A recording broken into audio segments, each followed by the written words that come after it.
Well, welcome to 10-Minute Record Reviews, episode 263, and this time I'm going to talk about Bill Withers' debut album from 1971 on Sussex Records, Just As I Am. And this is an original Canadian pressing from 1971, which sounds pretty darn good. So Bill Withers is one of the biggest soul stars of the 1970s. He's also one of the only pop stars to be right at the top and then just turn around and walk away and wash his hands of the whole business of his own volition, which he does in about 1985. His style, as much as I've already called him a soul artist, is actually kind of harder to pin down because it sort of exists, at least on this record, somewhere between soul and folk music, kind of like he's the love child of Al Green and Jim Croce. His success, too, was also a bit of a surprise to him. He'd been working in a factory.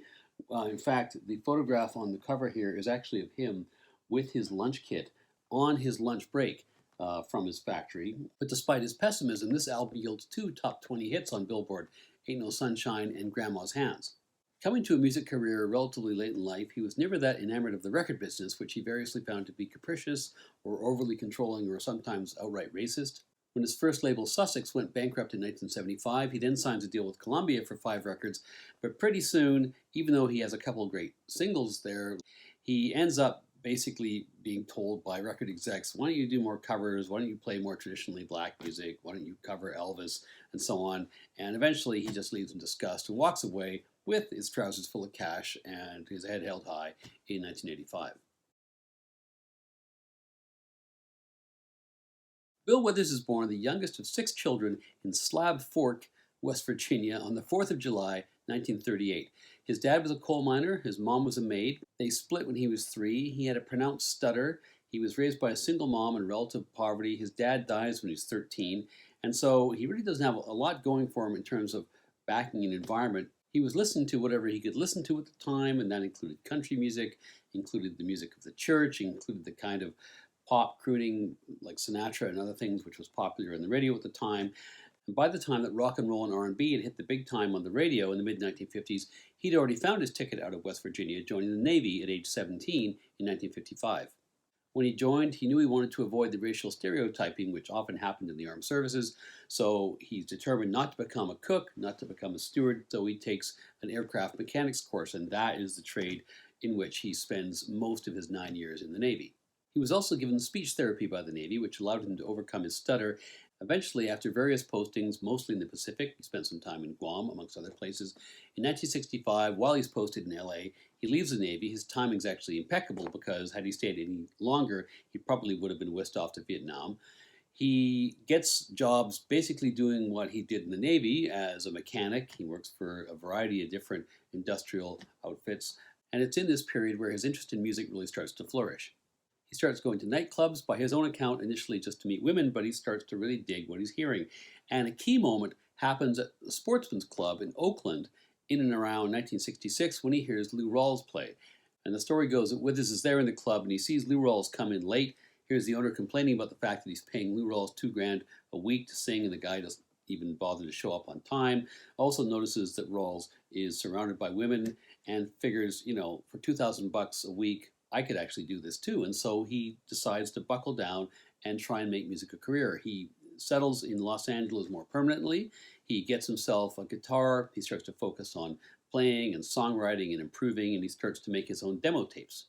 He gets a little bit of traction in 1967 with Lotus Records, who agreed to put out a single of his, Three Nights in a Morning. That release, however, didn't really trouble the people who compile the pop and soul charts. So Withers continues to perform in clubs. He continues making demos. And in 1970, he asked a guy called Ray Jackson, who's with the Watts 103rd Street Rhythm Band, if he would assist him in making another demo, and this is one which has an early version of his song, Grandma's Hands. Jackson helps him out with these songs, likes the product, and gives him to a connection of his, a guy called Forrest Hamilton, who worked for Stax Records. Hamilton thinks maybe a bit raw for Stax, not quite ready, but he does have a friend, a guy called Clarence Avant, who had just started an independent record label called Sussex Records, and he passes the tape to Avant. Clarence is blown away. He brings in Bill, gets him to play his songs, considers him, in his own words, a genius storyteller, and signs him right then and there to a record deal. This record is made over the course of 1971, and Avant, the label owner, brings in Withers, but he also wants to make sure that he's surrounded with some good talent. So he reaches out to a connection of his, again through the Stax Records connections, to Booker T. Jones of Booker T. and the MGs, and he asks Booker T. if he would produce the record. Jones says yes, and he in turn reaches out and brings in a whole bunch of his colleagues, not just from the MGs, but also some other ringers who I'll discuss in a second.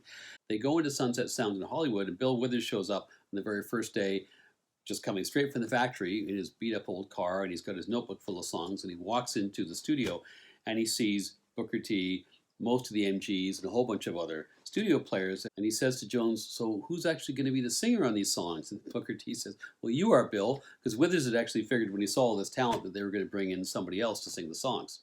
Withers, of course, sings and plays acoustic guitar. Booker T does the producing, he does the arranging, he also plays keyboards, plays a little guitar as well, and he really manages to make a showpiece of Bill's singing and playing. From the MGs, he brings in Duck Dunn on bass and Al Jackson on drums. Stephen Stills, who remains one of the biggest names in the whole of pop music in 1971, plays lead guitar. Chris Etheridge of the Burrito Brothers is on bass. Some of the drumming was also handled by Jim Keltner, who played with Leon Russell and Joe Cocker, and Bobby Hall, the legendary session player who already had a remarkable studio career going with the Wrecking Crew and the Funk Brothers and would go on to play on, I think, 20 top 10 hits in her career, is on percussion. As I mentioned, Withers was totally unprepared for success. There he is with his lunch bucket. And actually, he subsequently, before the record comes out, but after Aint No Sunshine is starting to climb the charts, is laid off from this job. And he gets a letter saying he's being laid off. And the very same day, he also gets another letter, which is from The Tonight Show, saying, would he come and sing Aint No Sunshine for Johnny Carson?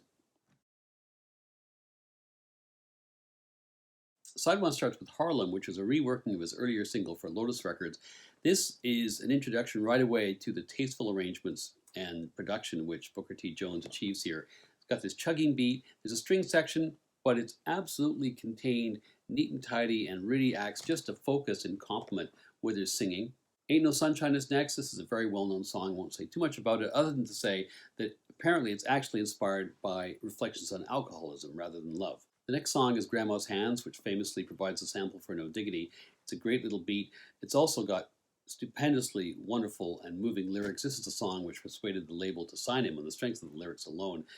Sweet Wanomi is just a sweet soul love song. Then it's Everybody's Talkin', which is actually a song by Fred Neil, but was made famous by Harry Nilsson. The last track on side 1 I think is really cool. It's called Do It Good. This is kind of a jazzy number, actually, and it has this guitar work, I assume by Stephen Stills, which it relies a lot on fret buzz, actually, for its sound. Side 2 starts with a fantastic song, I Hope She'll Be Happier, which is a ballad. I love this. It's a song which could be a folk song or a soul song, or with just a few tweaks, a country song. In fact, if anything, it kind of puts me in mind of Vince Gill's Go Rest High on That Mountain. Then there's a cover of a song called Let It Be by a somewhat obscure Mersey beat pop combo. This is done as an upbeat percussive version. In fact, it's downright danceable. I actually think it's a really cool cover. I'm Her Daddy is another great emotional tune about a guy who's just learned that he fathered a daughter 6 years ago by a woman who's never told him about the child. He's just found out through the grapevine. In My Heart is quite beautiful, has Bill unaccompanied about a love that he's either messed up or perhaps she's died anyway, she's no longer around. Moanin' and Groanin', which, as you might expect, is a song about sexy time. This has an amazing beat, an amazing arrangement, and an amazing vocal. Then finally, to close the record, we have Better Off Dead, which is a song about an alcoholic who has lost his family, all his money, and his will to live, and he's considering suicide, and the very last thing that we hear in the song is the sound of a gunshot. While this isn't a perfect record, or even Bill Withers' best, because I would say Still Bill, the next record, is probably his artistic peak, the raw, unvarnished quality of this record is what makes it so great. And when I say that, I'm in no way saying it's amateurish, because some of the very best musicians in the whole world are playing on this record.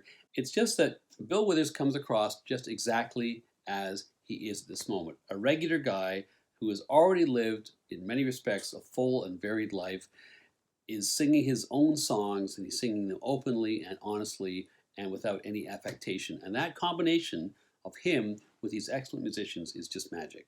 There are a few uneven pieces here, but there are hits and high points aplenty on this record, including some really great deep cuts.